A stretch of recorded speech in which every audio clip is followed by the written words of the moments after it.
Arkadaşlar Sultanhan Kervansarayı'na geldik. Merhaba. Sen burada görevli misin?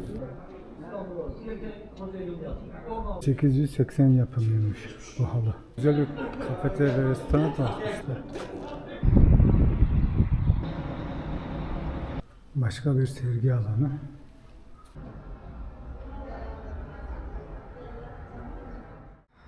Arkadaşlar selamünaleyküm. Yeni bir bölüme hoş geldiniz. Bu bölümde Aksaray'ın Sultanhanı'nda Sultanhanı Kervansarayı'nı gezeceğiz. Hepinize şimdiden iyi seyirler dilerim. Görüşmek üzere. İstikamet Sultanhanı. Yaklaşık 41 kilometre bir yolumuz var Sultanhanı'na kadar. Bakalım Sultanhanı umarım açıktır. Aksaray merkezde birkaç tane yer kapalıydı çünkü gezemedik. Ancak dış görüntüsünü alabildik.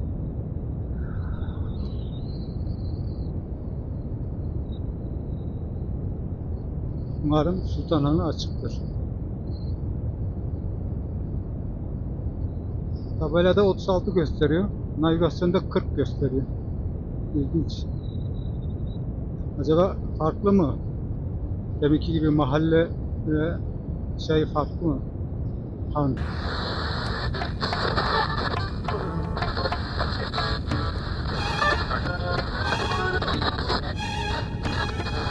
Merhaba, bugünkü derinlemesine incelememizde sizi Aksaray'ın Sultanhanı ilçesinin zengin tarihine götürüyoruz. Evet.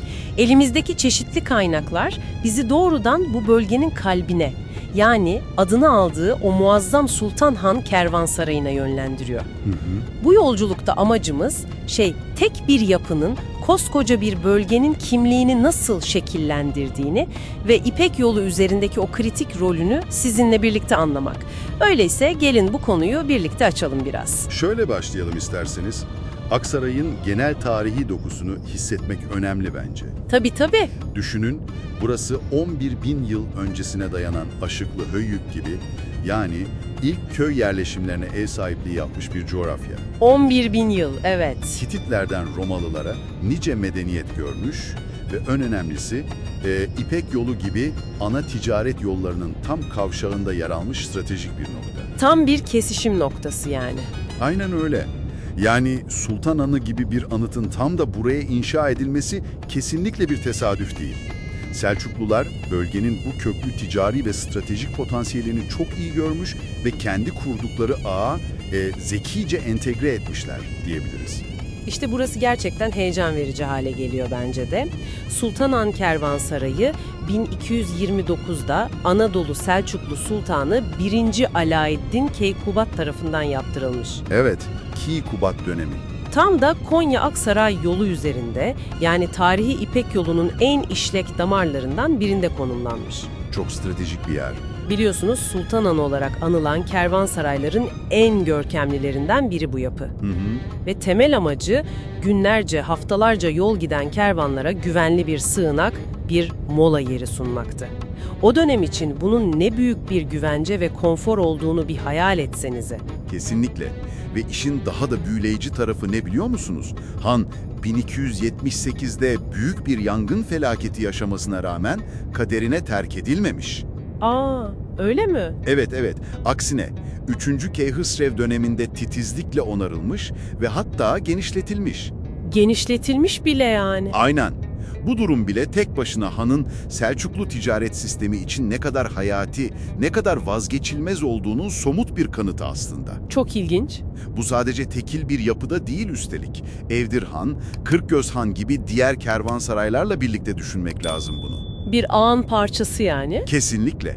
Devlet tarafından desteklenen, ticareti A'dan Z'ye güvence altına almayı hedefleyen, sofistike, planlı bir lojistik ağının çok önemli bir halkasıydı Sultanhanı. Peki ya mimarisi? Gelin biraz da ona yakından bakalım. Evet, mimarisi de ayrı bir konu. Düzgün kesme kaşlardan adeta bir kale gibi sağlam inşa edilmiş. Dışa doğru taşan geometrik desenlerle bezeli o anıtsal taç kapıları insanı daha içeri girmeden etkiliyor. Muazzam bir işçilik var orada. Avlunun tam ortasında 4 zarif kemer üzerine oturan köşk mescidi ise başlı başına bir sanat eseri. Hem estetik hem de fonksiyonel bir zeka ürünü adeta. Evet, bu köşk mescit de çok karakteristik Selçuklu mimarisi için. Bir de unutmadan taç kapıdaki o tek başlı çift gövdeli aslan figürü var ki. Evet, o da çok ikonik bir figür. Selçuklu sanatının özgünlüğünü ve gücünü simgeliyor sanki. Hem açık avlulu yazlık kısmı hem de kapalı, büyük holüyle kışlık bölümü olan karma tip dediğimiz bir yapı bu. Kesinlikle.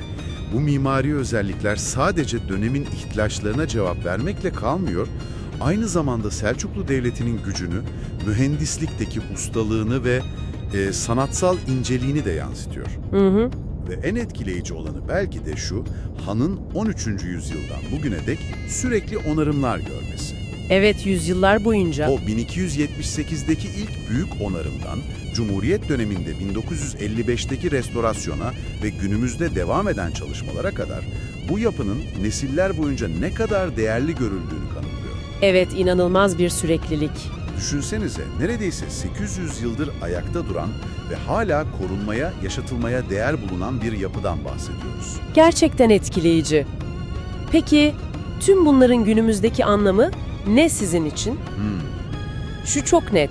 Sultanhanı ilçesi adını doğrudan bu kervansaraydan alıyor ve aslında tüm varlığını, kimliğine ona borçlu. Öyle değil mi? Aynen öyle. Kervansaray, zamanla etrafında bir yerleşimin doğup serpilmesini sağlamış.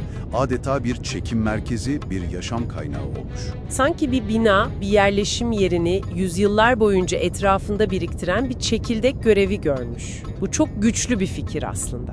Evet, evet. Altyapının kaderini nasıl belirlediğine dair somut bir örnek adeta. Zamanla bu yerleşim idari olarak da gelişmiş, 1953'te belediye statüsü kazanmış, 2017'de ise uzun yıllardır beklediği ilçe statüsüne kavuşmuş. Evet, 2017'de bir kanun hükmünde kararname, yani o dönemde çıkarılan özel bir yasal düzenlemeyle ilçe statüsü kazanması, Evet, KHK'yla. aslında bölgenin hem artan öneminin hem de taşıdığı o derin tarihi kimliğin modern yönetim anlayışı tarafından da resmen tanınması anlamına geliyor. Anladım. Bu tarihi mirasın sadece müzede saklanacak bir şey olmadığını, güncel kalkınma hedefleriyle nasıl bütünleştirilebileceğini gösteren önemli bir çaba. Yani görüyorsunuz, geçmiş, bugünü ve hatta geleceği şekillendirmeye devam ediyor. Çok doğru. Özetle sizin için derlediğimiz bu kaynaklardan gördüğümüz kadarıyla Aksaray Sultanhanı'nın binlerce yıl öncesine uzanan köklerini, İpek Yolu üzerindeki stratejik konumunu ve hepsinden önemlisi kimliğinin tam kalbinde yer alan Sultanhan Kervansarayı'nın etkileyici hikayesini birlikte inceledik.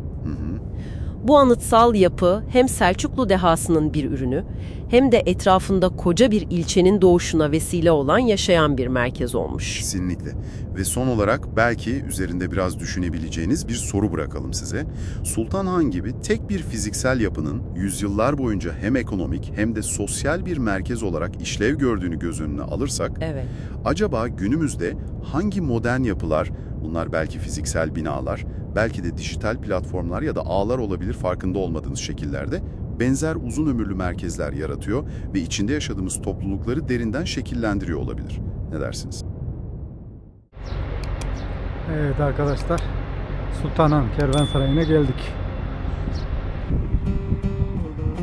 Sultanhan, Aksaray'ın Sultanhanı ilçesindedir.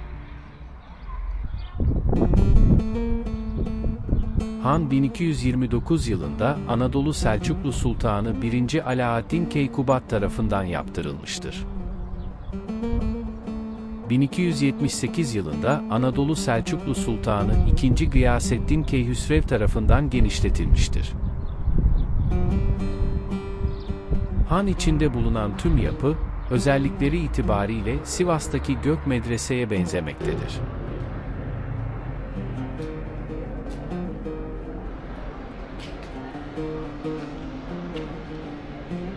Yazlık kısmının geometrik şekillerle süslenmiş muhteşem bir portali vardır. Sivri kemerin hemen altında, "Kudret Allah'ındır" duası yazılıdır. Kervansaray'ın ilk kitabesinde mukarnaslı dış portal nişini çeviren süs kemerinin iki tarafında altıgen madalyonlar içinde sağda ve solda yer almaktadır. Uzun bir dehlizden geçtikten sonra avluya varılır. Burada arabalara mahsus revak şeklinde yerler, sol tarafında ise kemerli ve yolculara mahsus odalar, salonlar, 2 hamam ve ambarlar vardır.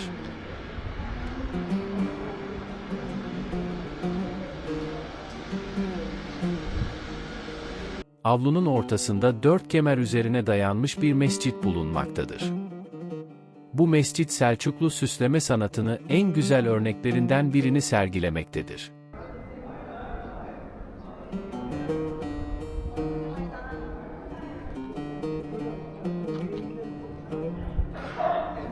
Güzel bir kafeterya ve restoran var.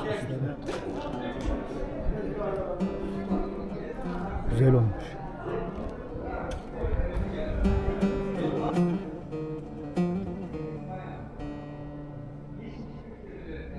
Yazlık kısmın sonunda, batı duvarında süsleme bakımından giriş portalinden geri kalmayan bir portali vardır. Bunun da dış portalde olduğu gibi sağında solunda birer niş bulunmaktadır.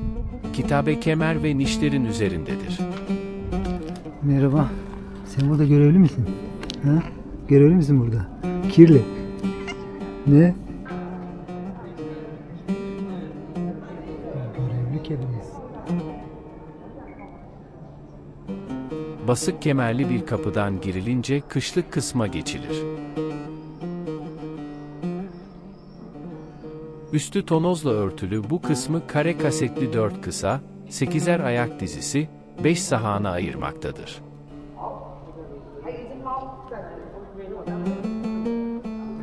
İçeriye son süratte bir kuş girdi.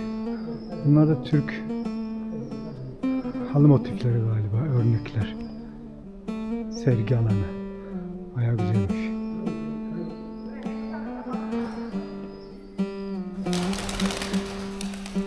Ortadaki sahan diğerlerinden daha büyük ve geniştir. Tam ortadaki yerin yukarısı pandantiflerle 8 kenarlı kasnağa oturan bir kubbe ile örtülmüştür. İçeriği kubbe feneri ile duvarının sağına ve soluna 4'er, dipteki duvarda ise 3 olmak üzere yukarılara açılmış mazgal biçiminde 2 pencere aydınlatmaktadır. Bunlardan başka ışık ve hava alacak yeri yoktur. Çok sağlam durumdaki iç portalda kuvvetli rölyefler halinde geometrik yıldız geçmeler ve rozetlerle işlenmiştir. Karatayhan'ın iç portali bunu örnek alarak aynen tekrarlanmıştır. Bu iki portalin Alaaddin Keykubat zamanında, hol kısımlarıyla birlikte tamamlandığına bir işarettir. Mukarnaslı tromplar üzerine oturan kubbe, süslemeleriyle holdeki sade taş minareyi canlandırır. Kubbenin külahı yıkılmıştır.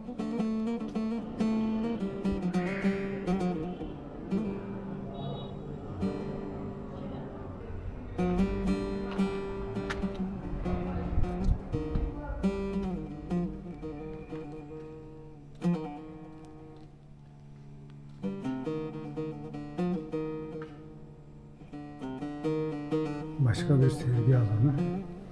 Fotoğraf sergisi.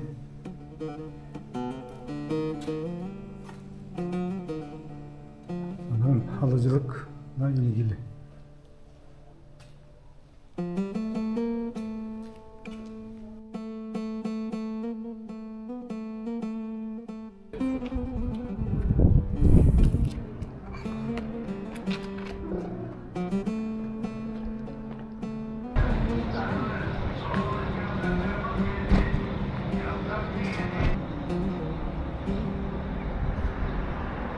Hanın arka bahçesi de güzelmiş bayağı.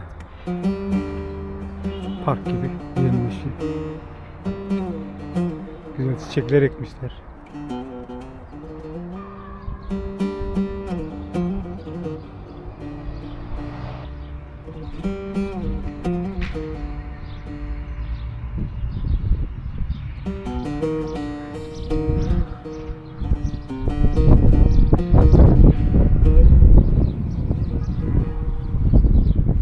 Şu sarı çiçekler çok hoşuma gidiyor.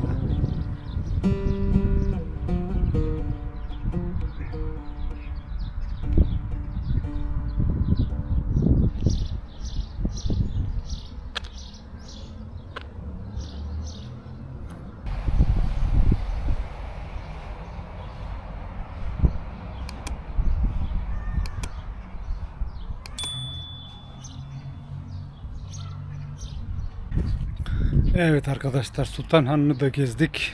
Bu bölümden de buraya kadar izlediğiniz için teşekkür ederim. Allah'a emanet. Kendinize iyi bakın. Hoşça kalın. Hoş kalın, hoşça kalın. Bay bay.